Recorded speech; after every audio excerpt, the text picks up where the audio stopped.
सुप्रभातम। आज हम सप्तम कक्षा का संस्कृत विषय का द्वितीय पाठ कालबोध पढ़ेंगे। तो आइए पाठ को शुरू करते हैं। द्वितीय पाठ, दूसरा पाठ कालबोध। कालबोध का अर्थ होता है काल अर्थात समय और बोध का अर्थ होता है ज्ञान अर्थात समय का ज्ञान। यहाँ गुरु और शिष्य के बीच संवाद चलता है और गुरु जो है अपने शिष्यों को कालबोध अर्थात समय का ज्ञान करवाते हैं। शिष्य: महोदय, रात्रि दिवसयोः विभाजनम कथम भवति। अर्थात शिष्य कहते हैं महोदय, रात और दिन का बंटवारा कैसे होता है। गुरुः: पृथ्वी गोलाकार विद्यते। अर्थात गुरु कहते हैं पृथ्वी गोल है। ऐसा अहर्निशम केंद्र परिभ्रमति। अर्थात यह रात दिन अपने केंद्र पर घूमती है। यदा अस्या यह भागः सूर्यस्य सम्मुखे भवति तत्र सूर्यस्य किरणा पतन्ति तदा दिनम जायते। अर्थात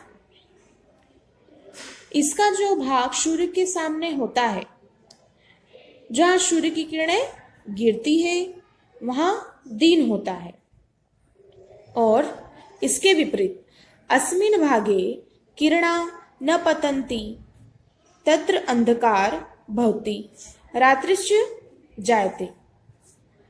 अर्थात जिस भाग में किरणें नहीं गिरती हैं, वहां अंधेरा व रात हो जाती है। सूर्य प्रातः पूर्वस्याम दिशि उदयति सायं च पश्चिम दिशि अस्तम गच्छति। अर्थात सूर्य सुबह पूर्व दिशा में उदय होता है और शाम को पश्चिम दिशा में अस्त हो जाता है। एव सूर्यस्य उदयान्तरम दिनस्य अस्तानन्तरम च रात्रे ज्ञानम भवति। इस प्रकार सूर्य उदय होने पर दिन और अस्त होने पर रात का ज्ञान होता है। दिवा निशानुसार में जना विविधा क्रिया संपादयति। अर्थात दिन व रात के अनुसार लोग कई कार्य को संपन्न करते हैं।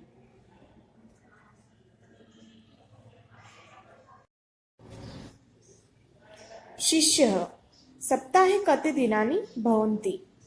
अर्थात शिष्य अपने गुरु से पूछते हैं कि सप्ताह में कितने दिन होते हैं।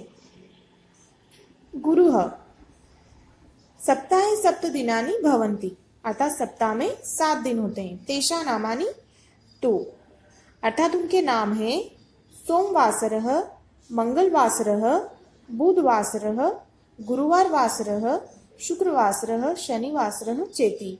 अर्थात गुरु कहते हैं रविवार, सोमवार, मंगलवार, बुधवार, गुरुवार, शुक्रवार और शनिवार। शिष्य सर्वे कति मासा भवन्ति। अर्थात शिष्य पूछते हैं वर्ष में कितने माह होते हैं। गुरुः वर्षे 12 मासा भवन्ति। अर्थात गुरु कहते हैं वर्ष में 12 महीने होते हैं। तेषा नामानि तु। उनके नाम इस प्रकार हैं चैत्र, वैशाख, ज्येष्ठ, आषाढ़, श्रावणः, भाद्रपदः, आश्विनः, कार्तिकः, मार्गशीर्षः, पौषः, माघः, फाल्गुनः चेति। अर्थात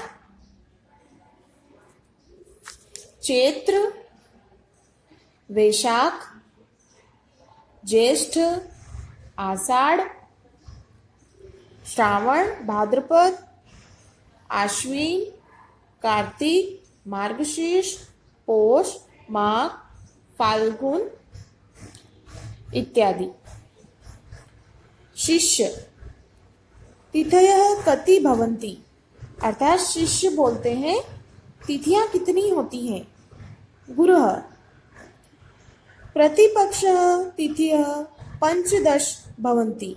अर्थात गुरु कहते हैं प्रत्येक पक्ष अर्थात 15 दिन का समूह जो होता है उसमें 15 तिथियां होती है।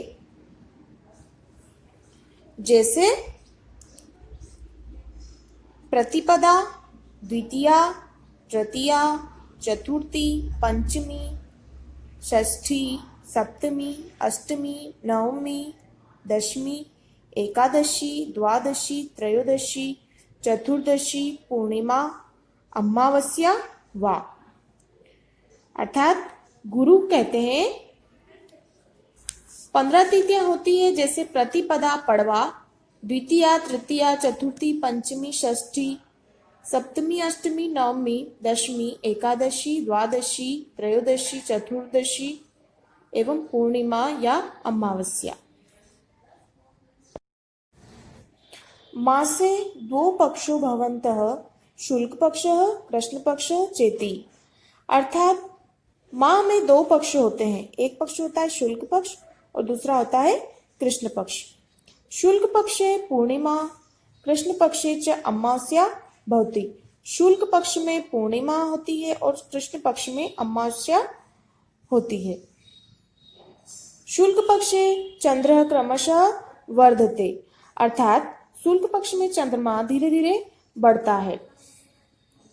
पूर्णिमायाम स पूर्णताम प्राप्य नोति। अर्थात पूर्णिमा को वह पूरा हो जाता है। स पंचदशभिः कलाभिः पूर्ण भवन्ति। अर्थात 15 कलाओं से पूर्ण होता है। कृष्ण पक्षे च क्रमशः क्षय प्राप्य नोति। अर्थात कृष्ण पक्ष में धीरे धीरे घटता है। प्रतिदिनम तस्य एका कला क्षीयति। अर्थात कृष्ण पक्ष में धीरे धीरे घटता है, वह रोज उसकी कला नष्ट होती जाती है। अमावस्यायाम सह पूर्ण रूपेण लुप्तः भवति। अर्थात अमावस्या को पूरी तरह से अदृश्य हो जाता है।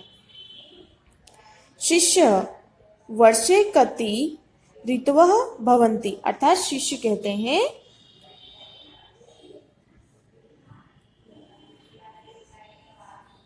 वर्ष में कितनी ऋतुएं होती है। गुरु चैत्र वैशाख्यो वसंत, ज्येष्ठाषाढ़यो ग्रीष्म, श्रावण भाद्रपदयो वर्षा, आश्विन कार्तिकयो शरद, मार्गशीर्ष पोष्यो हेमन्तः, माघ फाल्गुनयो शिशिरः एव षड् ऋतवः भवन्ति। शिष्य एकादशतः 20 पर्यंतम संख्याम गणय। अर्थात गुरु कहते हैं चैत्र वैशाख में वसंत, ज्येष्ठ आषाढ़ में ग्रीष्म, श्रावण भाद्रपद में वर्षा, अश्विन कार्तिक में शरद, मार्गशीर्ष पोष में हेमंत, माघ फाल्गुन में शिशिर, इस प्रकार 6 ऋतुएं होती है। शिष्य 11 से 20 तक गिनती लिखो। शिष्य आम एकादश, द्वादश, त्रयोदश, चतुर्दश, पंचदश, षोडश, सप्तदश, अष्टादश, नवदश विशन्ति। अर्थात शिष्य कहते हैं हाँ 11, 12, 13, 14, 15, 16, 17, 18, 19, 20। गुरु साधु वत्स सम्य गुरुत्तम। अर्थात गुरु कहते हैं बहुत अच्छा बेटा, सही कहा। इस प्रकार हमारा पाठ जो है समाप्त हो गया है। आशा है आप सभी को समझ में आ गया होगा। अब यहाँ कुछ शब्दार्थ दिए हुए हैं। अहर्निशम दिन रात, पक्षः पखवारा अर्थात महीने का आधा भाग, महीने के आधे भाग को बोलते हैं पखवारा। क्षयम नाश, हानि को, कला शोभा या चंद्रमा की कला।